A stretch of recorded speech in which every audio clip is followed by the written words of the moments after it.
이 감동을 어떻게 이어가야 될지 고민이 참 많습니다. 이게 식기 전에 빨리 말씀으로 들어가야 될 것 같은데 오늘 우리 창세기 39장 말씀 펴보시겠습니다.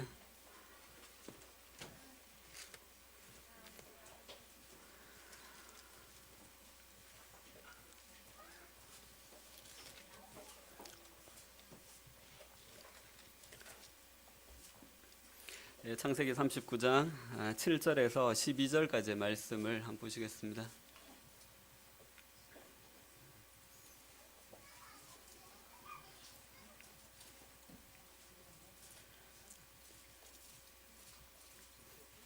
창세기 39장 7절부터 12절까지의 말씀을 같이 한 목소리로 읽어보겠습니다. 시작. 그 후에 그의 주인의 아내가 요셉에게 눈짓하다가 동침하기를 청하니 요셉이 거절하며 자기 주인의 아내에게 이르되 내 주인이 집안의 모든 소유를 간섭하지 아니하고 다 내 손에 위탁하였으니 이 집에는 나보다 큰 이가 없으며 주인이 아무것도 내게 금하지 아니하였어도 금한 것은 당신뿐이니 당신은 그의 아내임이라. 그런즉 내가 어찌 이 큰 악을 행하여 하나님께 죄를 지으리까. 여인이 날마다 요셉에게 청하였으나 요셉이 듣지 아니하여 동침하지 아니할 뿐더러 함께 있지도 아니하니라. 그러할 때 요셉이 그의 일을 하러 그 집에 들어갔더니 그 집 사람들은 하나도 거기 없었더라. 그 여인이 그의 옷을 잡고 이르되 나와 동침하자. 그러나 요셉이 자기의 옷을 그 여인의 손에 버려두고 밖으로 나가매. 오늘 말씀은 우리가 익히 잘 아는 본문의 말씀입니다. 보디발의 아내가 그 요셉을 유혹하는 장면입니다. 이게 유혹이기도 하고요. 한편으로는 협박이기도 합니다. 만약에 요셉이 이걸 거절하게 되면 어떻게 될까요? 뭐 죽게 될 수도 있겠죠, 그렇죠? 주인 몰래 아마 굉장히 어려움에 처하게 될 가능성이 많습니다. 유혹이기도 하고 협박이기도 합니다. 그리고 만약 요셉이 아니었더라면, 일반 다른 노예였더라면 어쩌면 이걸 잘 이용을 하면 자기 앞으로의 삶이 잘 풀리게 될 수 있는 기회로 여길 수 있는 그와 같은 일이 되기도 합니다. 하여간 혈기왕성하고 젊은 요셉에게는 어떻게 보면 좀 치명적인 같은 유혹의 손길이 아닐 수가 없습니다. 우리가 알다시피 이런 성적인 이와 같은 문제들과 유혹은 지금도 많은 사람들에게 어려움을 끼치고 있습니다. 장래가 참 밝았던 많은 젊은 일꾼들이 이런 성적인 유혹 앞에서 무너져서 하나님 일을 그만두게 되는 이와 같은 일들을 우리가 많이 보았습니다. 그런데 이것은 젊은 사람들뿐만 아니라 나이가 든 남자들에게도 예외가 아닌 이와 같은 일이기도 합니다. 나이와 상관없이 성적인 문제는 굉장히 치명적인 이와 같은 위험성들을 늘 가지고 있는 것 같습니다. 요셉에게 이와 같은 일이 있었을 뿐만 아니라 우리에게도 여전히 이와 같은 유혹이 존재하고 있습니다. 실제로 유혹하는 자가 있는 것이죠. 베드로전서 5장 8절 말씀에 보시면 너희 대적 마귀가 우는 사자같이 두루다니며 삼킬 자를 찾나니 이렇게 말씀하고 있습니다. 우리의 대적이 두루다니면서 삼킬 자를 찾고 있다라고 성경은 그렇게 말씀하고 있습니다. 실제로 유혹하는 자가 있다는 것이죠. 우리의 눈에 보이지 않지만 실제로 우리를 유혹하는 자가 있습니다. 그리고 또 실제로 우리를 유혹하고 있습니다. 우리가 그것을 유혹으로 못 느낄 수가 있는데요. 실제로 유혹하는 자가 우리 옆에서 우리를 유혹하고 있습니다. 실제로 오늘날도 지금도 우리 주위에서 이와 같은 일들을 행하고 있습니다. 이 사단은 예수님을 유혹하는 것조차도 망설이지 않았습니다. 예수님을 그렇게 유혹할 정도라면 뭐 우리 같은 사람들이면 뭐 두말할 것도 없겠죠, 그렇죠? 아마 더 쉽게 넘어뜨릴 수 있다라고 생각할 것이기 때문에 그 삼킬 자를 찾기 위해서 두루 다니고 있는 것이죠. 유혹은 그의 사람의 믿음을 무너뜨리고 그 인격을 파괴하고 그 삶을 무너지게 하려고 그렇게 하는 것입니다. 그러니까 사단이 그렇게 하는 것이죠. 근데 하나님은 우리를 유혹하는 분이 아니시라고 성경에 말씀하고 있죠. 하나님은 우리를 시험은 하십니다. 우리를 테스트 하시는 분이시지만 유혹하는 분은 아니십니다. 뱀이 하와에게 다가갔던 것은 그 유혹하는 거죠. 그렇죠? 무너뜨리기 위한 것입니다. 파괴하기 위한 것입니다. 근데 우리가 학교에서 치는 기말고사나 중간고사 같은 경우에는 시험이죠. 그렇죠? 테스트죠. 혹시 그걸 유혹으로 느끼시는 분은 안 계시죠. 그렇죠? 시험 시간에 이게 유혹이 된다고 느껴지는 그런 분들은 안 계시겠죠. 그렇죠? 하나님 우리를 테스트는 하시는 분이십니다. 우리의 믿음의 성장을 위해서 또 우리가 어느 정도 위치까지 왔는지 또 앞으로 무엇이 필요한지를 알게 하시기 위해서 우리를 그렇게 시험하시는 분이시지만 우리의 믿음을 유혹하는 그와 같은 분은 아닙니다. 그 유혹은 사단이 우리에게 하고 있는 것이죠. 그런데 사단의 유혹은 굉장히 집요하게 다가옵니다. 포기라는 게 없습니다. 우리가 읽었던 7절 말씀을 보시게 되면 그의 주인의 아내가 요셉에게 눈짓하다가 동침하기를 청하니, 처음에는 눈짓하다가 동침하기를 청합니다. 그리고 10절 말씀에 보시게 되면 여인이 날마다 요셉에게 청하였으나 이렇게 이야기하고 있습니다. 여인이 날마다 요셉에게 청하였으나 날마다 유혹하고 있습니다. 그리고 또 12절 말씀에 보시게 되면 그 여인이 그의 옷을 잡고 이르되 나와 동침하자. 굉장히 노골적으로 적극적으로 요셉을 유혹하고 있는 이와 같은 모습을 볼 수가 있습니다. 이 정도 되면 여자가 좀 무섭죠. 그렇죠? 참 무섭습니다. 그렇죠? 사단은 굶주린 사자가 그 먹이를 찾듯이 늘 먹잇감을 찾아다니고 노리고 있습니다. 그리고 그 먹잇감이 발견되면 맹렬하게 달려들어서 그냥 물어 뜯어버립니다. 그 믿음 자체를, 그 삶 자체를 완전히 해체해버립니다. 때로는 이 유혹이 굉장히 먹음직스럽고 보암직한 이와 같은 것들로 우리에게 다가오기도 합니다. 그래서 우리가 이것이 유혹인지 모르는 경우가 참 많이 있습니다. 그리고 때로는 뱀처럼 옆에서 속삭이면서 우리에게 다가옵니다. 우리를 속이는 거예요. 이것을 하면 괜찮은 것처럼 그렇게 이야기를 합니다. 그리고 때로는 광명의 천사로 위장해서 이걸 마치 우리에게 좋은 것처럼 그렇게 선전하면서 우리에게 다가오기도 합니다. 때로는 무서운 사자처럼 위협하면서 우리를 유혹하기도 합니다. 절대 포기하는 일이 없습니다. 사단은 자신의 일을 결코 포기하는 법이 없습니다. 우리는 하다가 뭘 잘 안 되면 포기하기도 하잖아요. 그렇죠? 이쯤 하면 됐다라고 하면서 그만두기도 하잖아요. 그렇죠? 누구를 돕는 일들도 그렇잖아요. 이제 도저히 힘에 붙여가지고 못하게 이제 이것까지 이렇게 하면서 그만두는 경우들이 많은데 사단은 자신이 이 하는 일을 중간에 포기한다든지 중간에 자기 스스로 나가 떨어지는 이와 같은 일이 없습니다. 아마 우리가 주님 앞에 서는 그날까지 우리를 넘어뜨리기 위해서 자기의 일을 아마 하고 있을 것입니다. 때로는 그 유혹이 우리에게는 정말 좋은 기회인 것처럼 그렇게 다가오기도 합니다.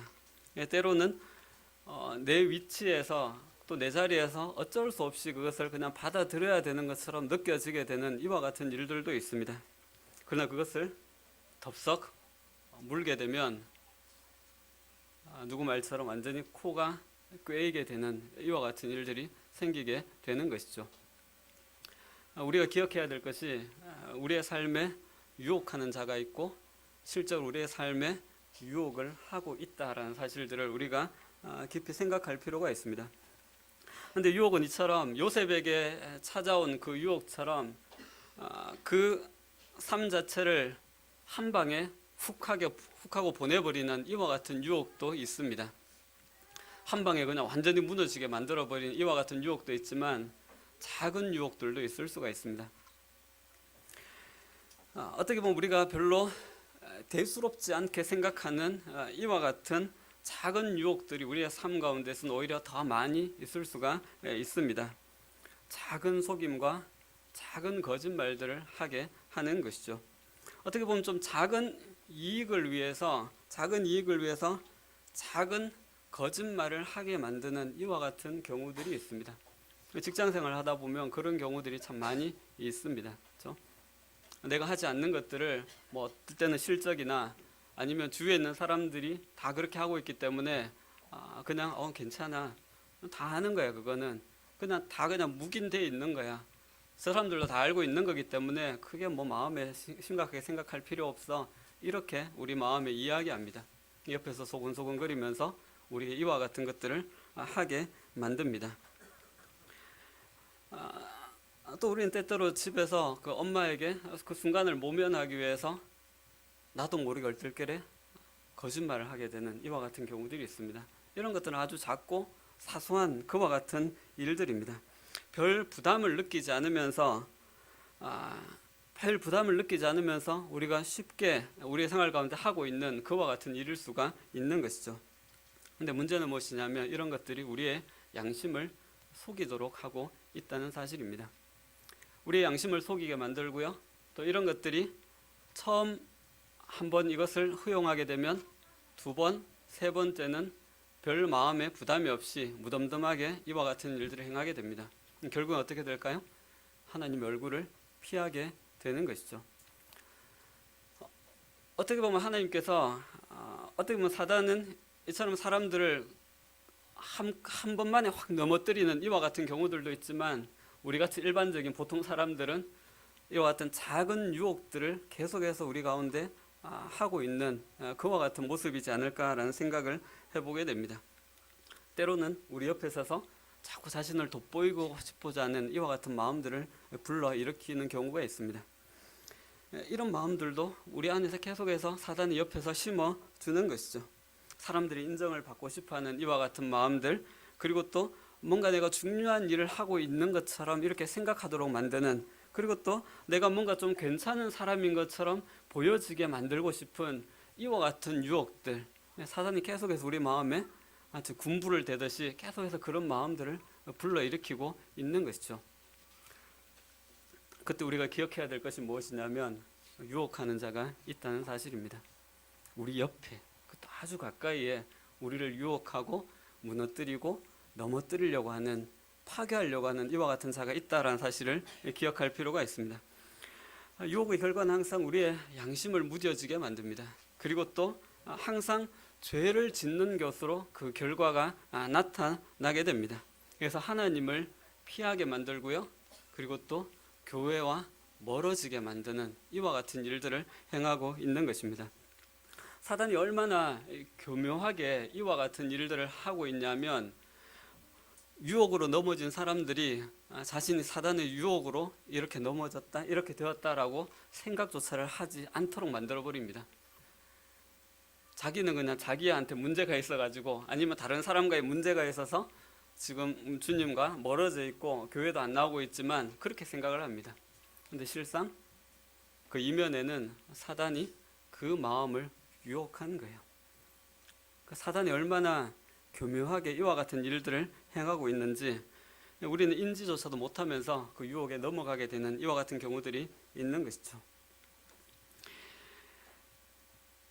오늘 이 말씀에서 자신을 유혹하고 있는 이 앞에서 요셉이 어떻게 하고 있습니까? 요셉이 9절에서 이렇게 이야기하고 있습니다. 이 집에는 나보다 큰 이가 없으며 주인이 아무것도 내게 금하지 아니하였어도 금한 것은 당신뿐이니 당신은 그의 아내임이라. 그런즉 내가 어찌 이 큰 악을 행하여 하나님께 죄를 지으리까?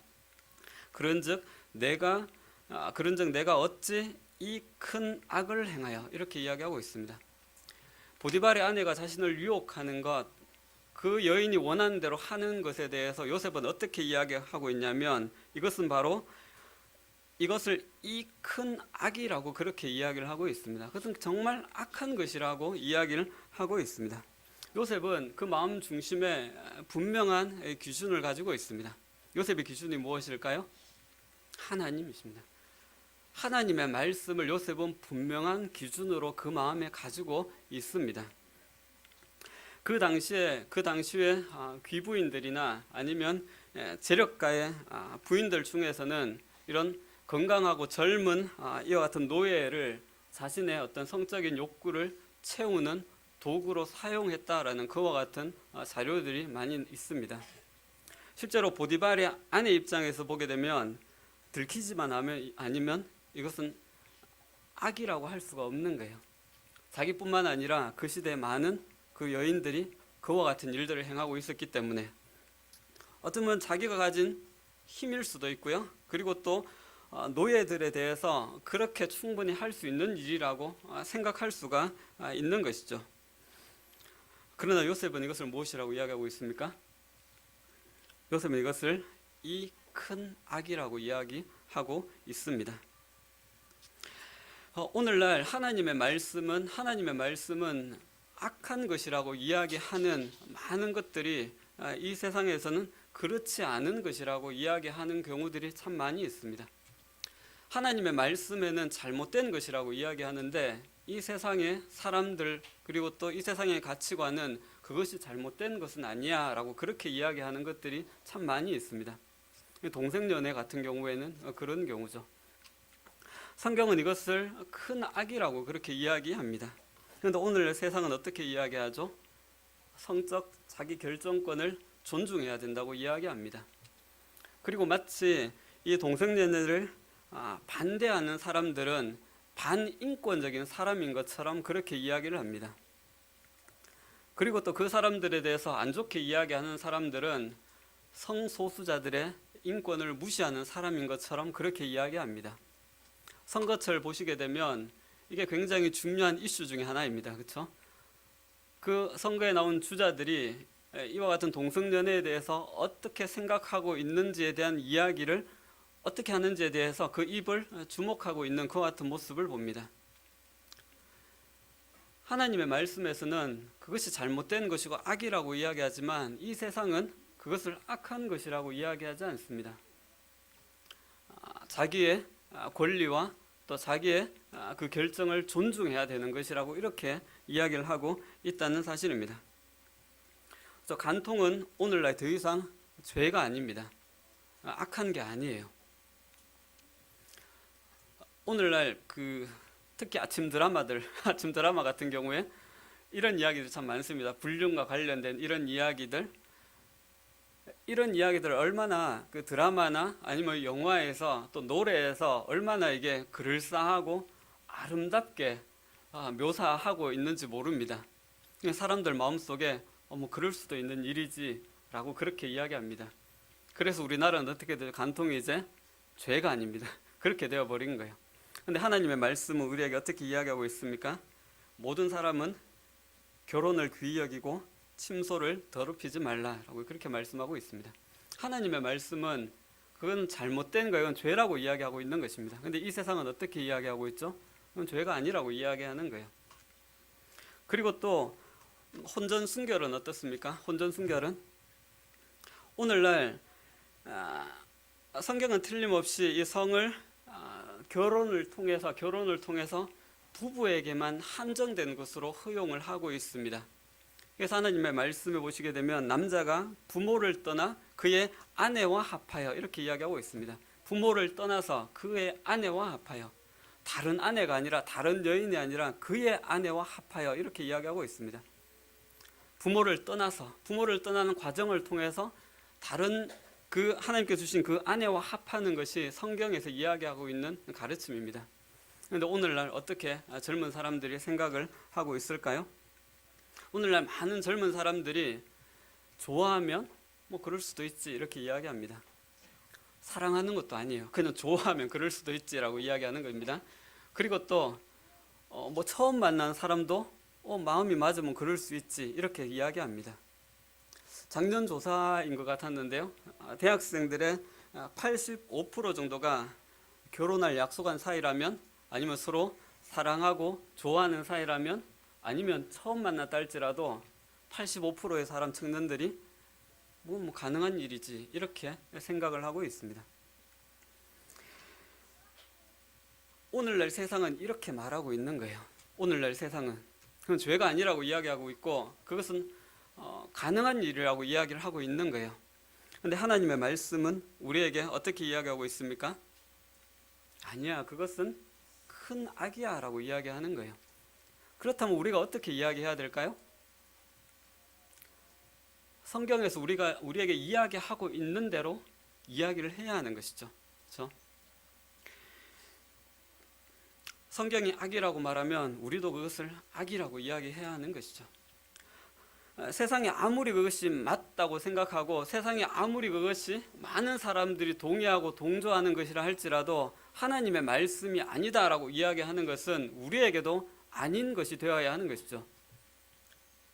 세상이 아무리 아니다고 이야기하더라도 하나님의 말씀에서 맞다라고 이야기하면 우리에게도 맞는 것이 되어야 하는 것이죠. 하나님의 말씀이 맞다라고 이야기하면 우리도 맞다라고 이야기해야 되는 거예요. 하나님의 말씀에서 악이다라고 이야기하면 우리도 그것이 나쁜 것이다, 옳지 않은 것이다 라고 그렇게 이야기해야 한다는 것이죠. 우리의 기준이 무엇이어야 될까요? 하나님의 말씀입니다. 요셉은 지금 그렇게 이야기하고 있습니다. 내가 어찌 이 큰 악을 행하여, 하나님께서 그것을 악한 것이라고 말씀하고 있기 때문에 요셉도 그것이 악한 것이라고 이야기하고 있는 거예요. 성경이 우리에게 기준이 되어야 되는 것입니다. 세상 사람들이 어떻게 이야기한다든지 또 세상의 분위기가 어떻게 흘러간다든지 그것이 중요한 것이 아니죠. 하나님의 말씀이 이 문제에 대해서 어떻게 이야기하고 있는지 그것이 중요한 것입니다. 그래서 성경이 이야기하고 있는 대로 우리도 동일하게 똑같이 이야기를 해야 하는 것이죠. 요셉의 기준은 무엇이었죠? 하나님의 말씀이 요셉의 기준이었습니다. 그런데 오늘날 이 시대는 정말 참 위험하고 어려운 그와 같은 시대입니다. 오늘날은 어떤 절대적인 진리가 인정을 받지 못하는 이와 같은 시대입니다. 2차 세계대전을 통해서 사람들 마음속에 그 전에는 사람들의 생각이나 이성을 굉장히 존중하고 중시하는 그와 같은 사회였습니다. 그래서 사람들이 합리적으로 생각하고 사람들이 논리적으로 생각해서 맞는 것을 옳다 하고 생각하는 이와 같은 때였습니다. 그런데 그 결과가 2차 세계대전이라는 1, 2차 세계대전의 큰 전쟁으로 나타나게 되었습니다. 그래서 사람들 마음속에 우리가 생각하는 것이 이게 옳다고 생각한 이것이 틀릴 수도 있다라는 그와 같은 생각들을 가지게 되었습니다. 그러면서 그 후에 사람들 생각 마음속에 어떤 생각들이 들기 시작했냐면 그렇다면 우리가 절대적인 어떤 것을 주장하기보다 서로를 다 인정하는 이와 같은 문화로 흘러가기 시작합니다. 그래서 또 어떤 사람들이 무슨 이야기를 하면 너 그걸 그렇게 생각해? 나는 그걸 이렇게 생각해. 똑같은 문제에서도 그 사람은 그렇게 생각하고 나는 이렇게 생각합니다. 그런데 두 사람이 서로 타치하지 않습니다. 두 사람이 서로 누가 맞니 틀리니 이런 논쟁을 하지 않습니다. 나도 너 인정할 테니까 너도 나 인정해줘. 그걸로 그냥 끝이는 거예요. 그러니까 사람들 마음속에 어떤 절대적인 가치라든지 절대적인 기준이라든지 아니면 절대적인 진리에 대한 이와 같은 개념들이 없어져 버렸어요. 모든 것들을 다 상대적으로 생각을 하는 거예요. 똑같은 문제라 할지라도 보는 사람에 따라서 다르게 생각할 수 있다라는 거예요. 그래서 그 생각들을 우리가 서로 존중해야 된다라고 그렇게 이야기를 하고 있는 것입니다. 그런 것들이 우리의 삶에 이런 사고 중심의 그런 생각들이 우리 마음속에 자리를 잡고 있는 거예요. 오늘날 그 TV나 아니면 드라마나 아니면 영화나 아니면 노래나 아니면 음악이나 이 모든 것들을 통해서 이와 같은 생각들과 사상들이 우리 마음속에 계속해서 주입이 되고 있는 것입니다. 그러니까 성도님들 마음속에도 어떤 생각들을 가지게 되냐면 우리 마음속에 절대 진리에 대한 생각들이 희미해져가는 이와 같은 문제들이 생겨나기 시작하는 것입니다. 하나님의 말씀의 앞에서도 우리는 이 말씀 앞에서 내가 어떻게 반응하고 순종해야 될지를 생각하기보다 이 말씀 앞에서 우리의 생각을 이야기합니다. 우리의 분별을 이야기합니다. 물론 그게 잘못된 건 아닙니다. 근데 예전에 비해서 하나님의 말씀을 받는 우리의 태도에 다른 뭔가가 생겨나기 시작하는 거예요. 예전에는 우리가 말씀을 들으면서 하나님께서 지금 오늘 나에게 이 말씀을 하시는데 내가 어떻게 이 말씀 앞에 해야 되는지 순종해야 되는지를 생각하지만 오늘날 말씀을 들으면서 말씀은 그렇게 이야기하지만 제 생각은 이런데요, 내 분별은 이런데, 이런 생각들을 가지고 있습니다. 지금 이렇게 말씀을 들으시면서도 아마 그렇게 생각하실 수가 있습니다. 형제님은 그렇게 말씀하실지라도 제 생각에는요, 제가 분별하기로는요, 이런 생각들을 가지실 수가 있습니다. 절대적인 말씀의 그 권위가 점점 약해져가는 이와 같은 시대를 우리가 지금 살아가고 있는 것입니다. 우리의 생각과 우리의 방식대로 살아가려고 하는 이와 같은 마음들이 우리 마음속에 나도 모르는 사이에 자리를 잡고 있는 것입니다. 이것이 지금 이 시대 사람들이 가지고 있는 사고방식입니다. 이와 같은 생각들이 그리스도인들 마음속에도 들어와 있는 것입니다. 하나님의 말씀은 그렇게 이야기할지라도 나는 내가 생각하는 대로, 내가 옳다고 여기는 대로, 내가 판단하는 대로, 내 가치대로 저는 살아가겠습니다 라는 생각들이 우리 마음속에 자리를 잡고 있을 수가 있다는 사실입니다. 예전에는 하나님의 말씀 앞에서 우리의 생각이 꺾이는, 하나님 말씀 앞에서 우리의 생각이 꺾이고 우리의 자아가 깨어지는 이와 같은 간증들과 이와 같은 이야기들이 교제가 되었습니다. 그런데 오늘날에는 그와 같은 간증과 그와 같은 교제들이 그렇게 많지는 않습니다. 하나님의 말씀이 방망이처럼 우리 자신들을 눈이 번쩍 뜨이도록 두드리는 이와 같은 일들이, 하나님의 말씀 우리의 생각을 산산히 부수는 이와 같은 일들이 오늘날 우리에게는 잘 일어나지 않고 있습니다. 왜 그럴까요?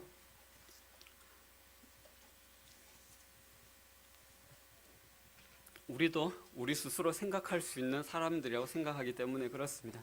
하나님이 그렇게 말씀한다 할지라도 우리는 우리의 생각들을 가지고 있는 거예요.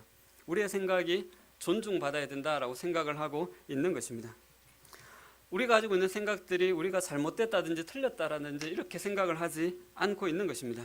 심지어 하나님께도 그렇게 이야기합니다. 심지어 하나님께서도 내 생각을 존중하셔야 된다라고 그렇게 생각을 합니다. 하나님께서 나한테 함부로 하셔서는 안 된다라는 이와 같은 생각들을 가지고 있는 거예요. 내가 하나님을 인정할 테니까 하나님도 제 생각, 제 결정, 제 판단 인정해 주세요 라는 이와 같은 마음들을 우리가 가지고 있는 것입니다. 어쩌면 정말 우리는 무서운 시대를 살아가고 있는 거예요. 하나님이 하나님으로 다가오지 않는 하나님의 말씀의 그 절대성과 권위가 우리에게 그렇게 무게 있게 다가오지 않는 그와 같은 시대를 우리가 지금 살아가고 있는 것입니다. 그 세상이 생각하는 그 생각, 세상이 사고하고 있는 사고, 이와 같은 사상들이 우리 마음속에 이미 자리를 잡고 있는 것입니다. 이와 같은 시대에 우리의 기준은 무엇이어야 될까요? 이 세상의 가치관인가요?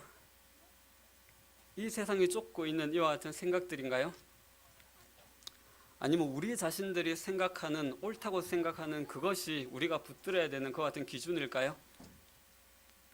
요셉의 기준은 무엇인가요?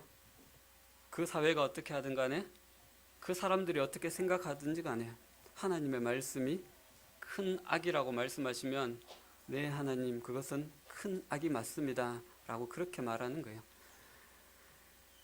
하나님의 말씀이 우리의 기준이 되어야 하는 것입니다. 오늘날 이것이 굉장히 어려움을 우리에게 겪고 있다고 생각합니다. 우리 각자가 이런 어려움을 겪고 있다고 생각이 되어집니다. 요셉은 하나님의 말씀이 분명하게 그 중심의 기준으로 세워져 있다는 사실을 우리가 보게 됩니다. 그리고 또 이 말씀을 통해서 요셉이 하나님과 함께 있는 요셉의 모습을 우리가 생각해 보게 됩니다. 9절 마지막에 우리가 읽었던 말씀 보시게 되면 내가 어찌 이 큰 악을 행하여 하나님께 죄를 지으리까 이렇게 이야기하고 있습니다. 내가 어찌 하나님께 죄를 지으리까. 요셉은 이 일이 하나님께 죄를 짓는 것이라고 이야기하고 있습니다. 요셉은 이것이 하나님께 죄를 짓는 것이라고 이야기하고 있습니다. 여긴 이 말씀은 두 가지 의미가 있다고 생각됩니다. 먼저는 그것 자체가 하나님의 말씀을 하나님의 기준을 어기는 것이기 때문에 죄가 되는 것이죠. 그리고 또 이 말씀은 하나님께서 그 범죄를 알고 계신다는 것을 전제로 하고 이 전제로 지금 이야기를 하고 있는 것입니다. 하나님께서 자기가 죄를 짓게 되면 그 죄를 아신다는 것을 전제로 해서 지금 이 이야기를 하고 있는 것입니다. 내가 어찌 하나님께 죄를 지으리까 이렇게 이야기하고 있는 것입니다. 지금 그 집에는 다른 노예들은 아무도 없습니다. 보디발의 아내와 요셉 두 사람밖에 없습니다. 두 사람만 입 다물면 아무도 모르는 일이에요. 아무도 모릅니다. 보디발의 아내의 눈에는 지금 그게 누가 있습니까? 자신과 요셉 두 사람 외에는 아무도 없습니다. 근데 요셉의 눈에는 누가 있죠? 보디발의 아내와 자신과 또 누가 있습니까? 하나님이 그곳에 함께 있는 것입니다. 요셉은 지금 그곳에서 보디발의 아내가 보지 못하고 있는 하나님을 보고 있는 것입니다. 요셉은 지금 이 자리에 하나님이 함께 하고 계신다는 그 사실을 생각을 지금 하고 있는 것입니다. 하나님께서 지금 이 자리에 함께 하고 계신데 요셉이 이 큰 악을 행할 수 있을까요? 되겠죠, 그렇죠? 하나님이 지금 그 자리에 함께 하고 계신데 요셉이 이 큰 죄를 지을 수가 있을까요? 그래서 어떤 분은 요셉에 대해서 이렇게 이야기합니다. 요셉은 은밀한 죄조차도 지을 수 없는 사람이라고 그렇게 이야기합니다. 요셉은 은밀한 죄조차도 지을 수 없는 사람이었다고 그렇게 이야기를 합니다. 왜요? 요셉은 지금 하나님이 자신과 함께 있다고 생각하고 있기 때문에 그런 것입니다. 우리는 하나님이 우리와 함께 있다는 사실을 어떻게 생각을 하고 있냐면 나에게 어떤 어려움이 있을 때나 아니면 또 정말 하나님의 어떤 도우심이 필요할 때 아니면 내가 한 번도 해보지 않는 어떤 새로운 길을 도전한다든지 새로운 길을 가게 될 때 하나님이 나와 함께 하신다고 생각을 합니다. 우리는 대체로 주로 그렇게 하나님의 함께 하심을 그렇게 생각을 하고 살아가고 있습니다. 그런데 요셉은 어떤가요? 자기가 정말 어려움 가운데 처했을 때 하나님이 자신과 함께 하신다는 사실을 생각했습니다. 그런데 오늘 말씀을 보시게 되면 요셉의 은밀한 중에 있을 때에도 하나님이 자신과 함께 하고 계시다는 사실을 생각을 하고 있는 것입니다. 이것이 저에게 최근에 가장 큰 고민이 되는 이와 같은 문제였습니다. 하나님께서 나와 함께 하신다는 그 사실이 그 말씀이 나에게는 요셉처럼 실질적인 이와 같은 것으로 다가오지를 않고 있는 거예요. 그냥 생각만으로 한 번씩 하나님이 나와 함께하고 계시지 이렇게 생각하고 살아가고 있는 저 자신의 모습을 보게 되었습니다. 성도님들은 어떠세요? 주님이 나와 함께 하신다는 그것이 실제로 내 삶에서 그렇게 느껴지세요? 그렇게 생각이 되어지세요? 아니면 저처럼 그냥 내가 그 사실을 믿으니까 마음에 그냥 그렇게 생각하고 살아가는 것뿐이야 이렇게 생각을 하고 계신가요? 하나님의 말씀은 우리에게 분명하게 이야기하고 있습니다. 주님은 우리에게 세상 끝날까지 우리와 항상 함께 있겠다고 말씀하셨고 또 우리 안에 계시다고 성경은 이야기하고 있습니다. 그런데 우리의 실제 삶에서는 어떤가요? 이 주님을 잘 느끼지 못하고 잘 인식하지 못하고 살아가고 있는 우리 자신들의 모습을 보게 되는 것이죠. 제 자신의 모습이 그랬던 것 같습니다. 우리는 주님이 함께 하시면 하지 못할 말들을 하면서 살아갑니다. 또 우리는 주님이 나와 함께 계시면 하지 못할 행동들을 하면서 살아가고 있습니다.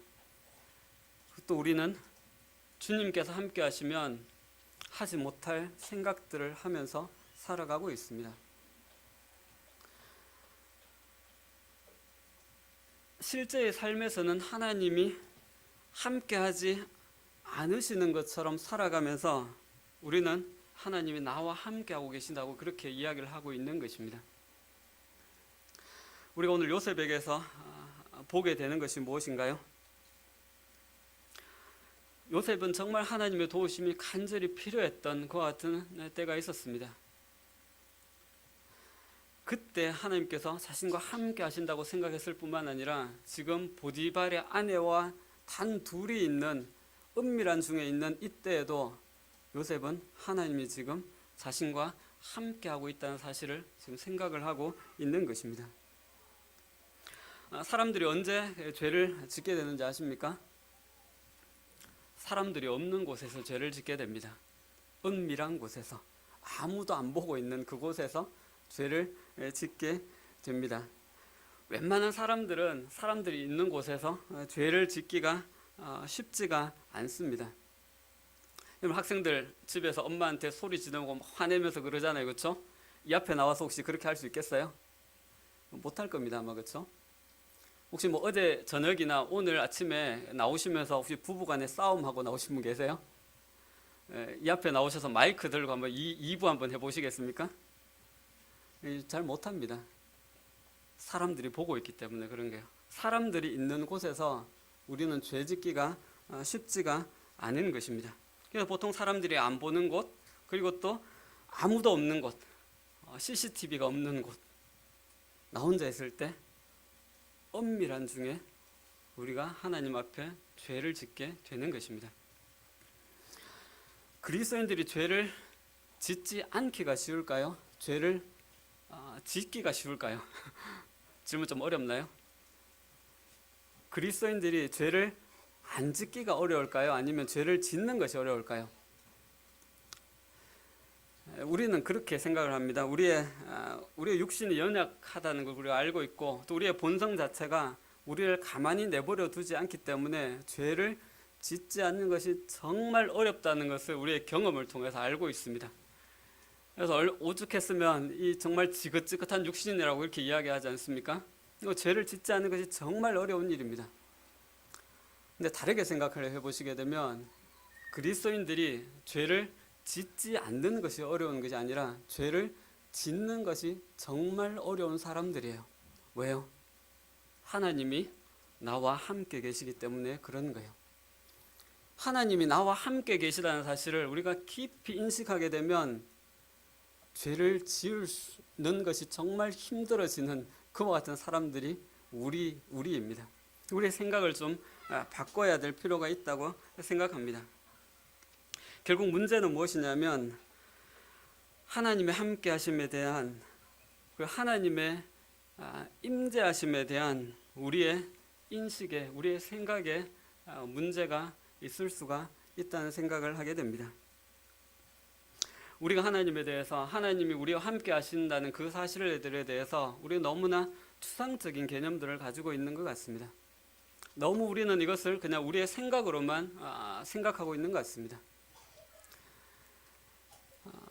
그러면서 우리는 너무 하나님에 대한 이런 의식이나 하나님의 임재에 대한 이런 생각들, 이런 느끼지를 못하면서 살아가는 그와 같은 경우들이 많이 있기 때문에 우리는 자주 죄에 걸려서 유혹에 넘어지고 있는 이와 같은 모습을 가지고 있는지도 모르겠습니다.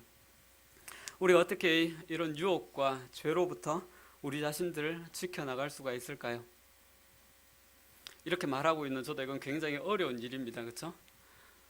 선생님들과 똑같은 고민과 넘어짐과 이런 것들을 반복하면서 지금 살아가고 있는 사람 중에 한 사람입니다. 여전히 숙제이기도 하고요. 그런데 오늘 이 말씀을 제가 보면서 어떤 생각들을 하게 됐냐면, 분명한 것은 하나님의 임재에 대한 우리의 생각이 바뀌어져야 될 필요가 있겠다라는 그와 같은 생각들을 하게 됩니다. 어떻게 우리가 하나님의 임재 가운데 머물러 있을 수가 있는지, 어떻게 우리가 하나님과 함께한, 하나님께서 나와 함께 하신다는 그 사실들을 생각하면서 살아갈 수가 있는지, 이와 같은 부분들에 대해서 우리의 마음과 생각을 집중해야 될 필요가 있다고 생각되어집니다.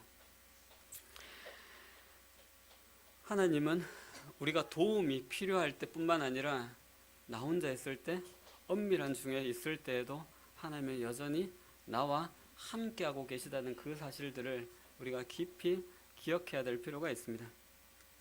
그리고 오늘 이 말씀에서 우리에게 실질적인 이와 같은 도움에 대해서 이야기를 해주고 있습니다. 특별히 이 성적인 유혹, 성적인 문제에 대해서 우리가 어떻게 해야 될지에 대해서 이야기를 해주고 있습니다.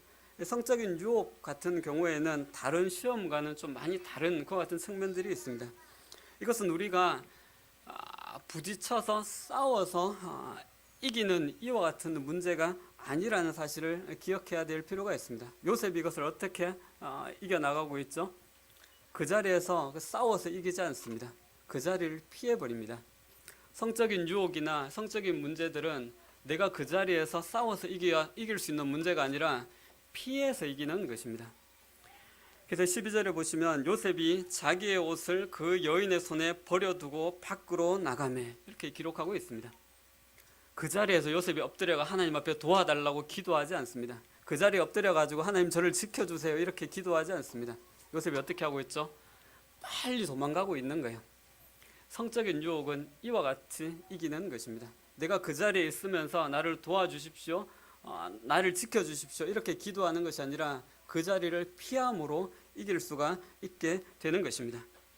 어떻게 보면 우리가 유혹이 있는 그와 같은 장소와 환경을 만들어 놓고 내가 그 안에 있으면서 하나님 저를 지켜주세요, 하나님 저를 도와주세요 라고 그렇게 기도하는 것은 지금 앞뒤가 맞지 않는 거예요. 그 자리에서 벗어나서 하나님 앞에 기도해야 되는 것입니다. 그것을 벗어나는 것이 일단은 먼저여야 한다는 것입니다. 가슴에 불을 품지 않고 되지 않기를 우리가 바랄 수가 없는 것이죠. 그 예전에 내비게이터에서는 그렇게 이야기했다고 합니다. 이성 간에는 복음조차도 전하지 않도록 했다고 합니다. 오늘날도 그런지 모르겠지만 여자 구도자가 오면 여자분이 복음을 전하고요, 남자 구도자가 오면 남자가 복음을 전하고 이렇게 하도록 했다고 합니다. 그만큼 조심하는 이와 같은 일이었다는 것이죠. 그만큼 누구도 자신할 수 없는 이와 같은 일이기 때문에 싸워서 이기려고 하지 마시고요, 그 자리를 피하셔야 됩니다. 피해서 이기는 것입니다. 그리고 또 다른 말씀에서는 우리가 이 죄의 유혹으로부터 어떻게 우리가 도움을 받을 수 있는지 어떻게 이야기하고 있냐면 형제들과 함께함으로 우리가 도움을 받을 수 있다라고 성경은 이야기하고 있습니다. 디모데후서 말씀을 보시게 되면 또한 네가 청년의 정욕을 피하고 주를 깨끗한 마음으로 부르는 자들과 함께 의와 믿음과 사랑과 화평을 좇으라 이렇게 이야기하고 있습니다. 우리는 혼자 있을 때 죄의 유혹에 노출되기가 굉장히 쉽습니다. 그러나 형제들과 함께 있으면 어떻게 될까요? 형제들과 만나가지고 깊은 교제를 안 나눠도 됩니다. 어떤 신령한 영적인 어떤 깊은 이야기들을 서로 나누지 않아도 됩니다. 그런데 형제가 내 옆에 있다는 것만으로 내가 죄로부터 도움을 받을 수가 있게 되는 것입니다. 누군가 그렇게 이야기하더라고요. 성도는 형제들과 함께 있을 때 거룩하다라고 이야기합니다. 성도는 형제들과 함께 있을 때 거룩하다. 저도 전적으로 동의하는 말입니다.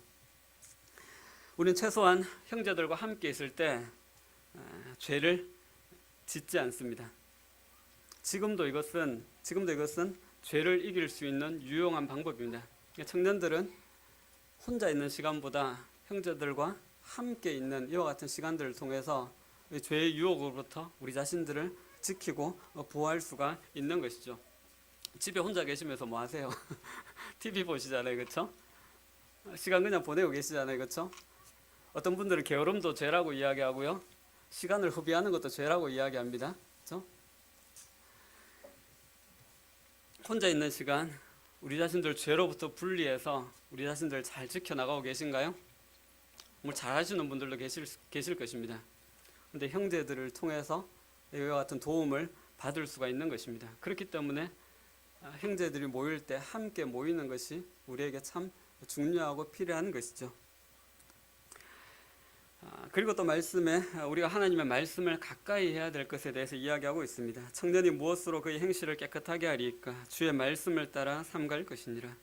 우리가 따라야 될 하나님의 말씀을 붙들게 되면 그 말씀을 통해서 우리가 죄의 유혹으로부터 우리 자신들이 보호를 받을 수가 있게 되는 것입니다. 오늘 말씀을 정리하도록 하겠습니다. 우리의 삶에는 유혹하는 자가 있습니다. 실제로 우리의 삶에 유혹이 있습니다. 그 유혹은 굉장히 집요하고 교묘하게 우리에게 찾아옵니다. 우리를 한꺼번에 한 방에 무너뜨리는 이와 같은 일들도 있고요. 작은 유혹들이 우리의 양심을 무뎌지게 만들고 서서히 하나님께로부터 멀어지게 만드는 이와 같은 유혹들도 우리의 삶에 있습니다. 그 결과는 항상 똑같아요. 죄를 짓게 되고요. 하나님과 멀어지게 되고요. 교회의 발걸음이 뜸하게 만듭니다. 또 우리에게 다가오는 이 유혹들 앞에서 우리가 분명한 기준으로 가지고 있어야 될 것은 이 세상 사람들이 말하는 이와 같은 것들이 아니에요. 이 세상 사람들이 세상이 이야기하는 가치관이 아니고 세상이 이야기하는 철학이나 사상이 아니고 또 내 생각이 아니고요. 하나님의 말씀이 우리의 삶의 기준이 되어야 됩니다. 하나님의 말씀이 아니라고 이야기하면 사람들이 다 괜찮다고 하더라도 그건 아니라고 이야기해야 하는 것입니다. 그것이 우리에게 필요한 것이죠. 우리 중심에 그것이 분명하게 있어야 될 필요가 있습니다. 우리의 삶에서 많은 사람들이 직장에서 사회에서 많은 사람들이 괜찮다고 이야기하는 그와 같은 일들 중에서 하나님의 말씀에서 아니다라고 이야기하는 것들이 충분히 많이 있을 수가 있는 거예요. 근데 우리는 때까지 어떻게 살아왔습니까? 사람들이 하는 거니까 특별히 문제되는 거 아니고 다 허용되고 있고 너도 알고 나도 알고 다 묵인되는 거라고 생각하고 하지 않습니까? 근데 중요한 것은 무엇이냐면 사람들이 어떻게 생각하고 어떻게 이야기하느냐가 중요한 게 아닌 거예요. 내가 어떻게 생각하고 내가 어떻게 판단하고 이게 중요한 게 아닌 거예요. 하나님의 말씀이 무엇이라고 이야기하는지 하나님의 말씀이 우리의 삶의 기준이 되어야 한다는 것입니다.